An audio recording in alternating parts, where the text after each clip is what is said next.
जय Jagannath. Sasmita star kitchen को आपण समस्त को बहुत बहुत स्वागत।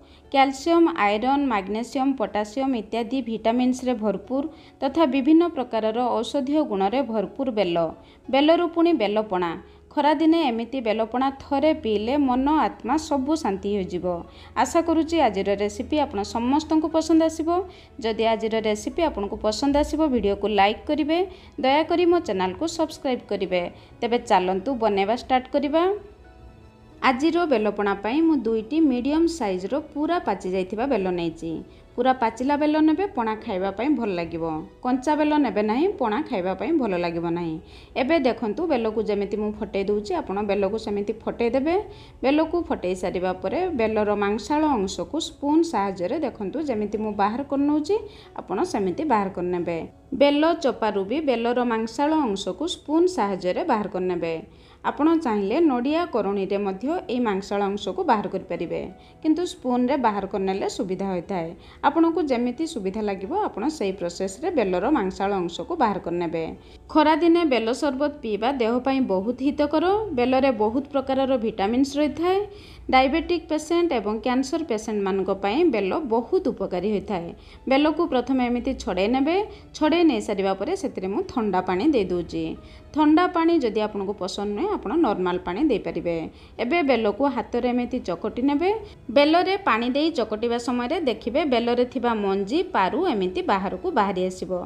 से सब को काढी आपण बाहर फोपाडी देबे। बेल पणा रे मंजी किंबा पारु रहिले खाइबा पई भलो लागि न थाए। जति कि आपण को हाथ रे बाहरिबो प्रथमे आपण चकटी बाहर कर देबे। तापरे एमिति गोटे स्ट्रेनर नहीं आपण बेल जूस को दे देबे।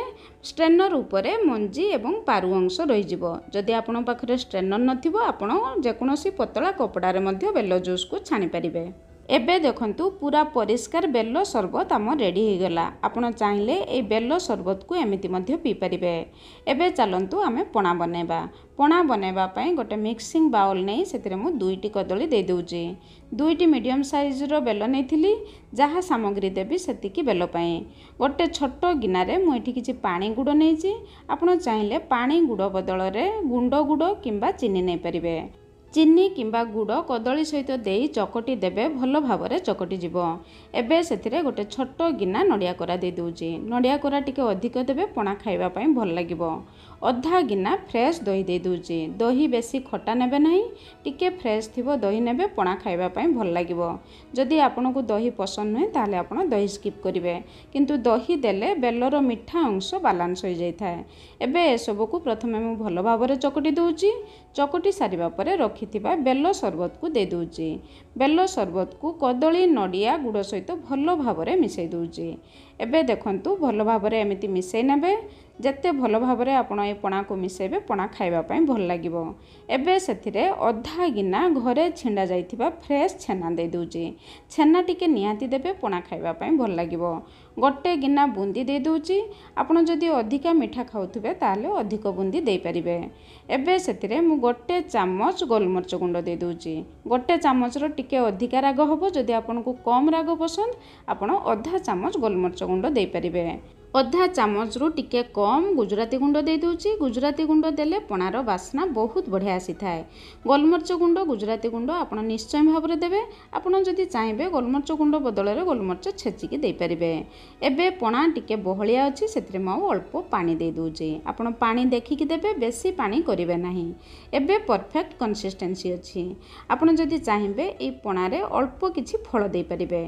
जेमिति कि एठी मु किछि बेदना मंजी नैची, अल्प सेव काटिके दे दोउची। आपण को मन पसंदर फल आपण पणा रे दे परिबे।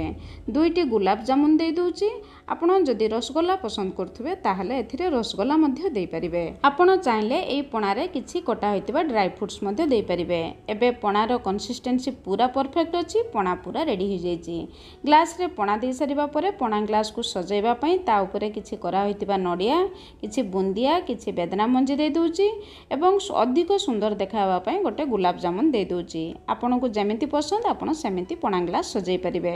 एई प्रोसेस रे थरे पणा बनै खांतु। केमिति लागिला मते कमेंट्स करी जणांतु। रहूची, धन्यवाद।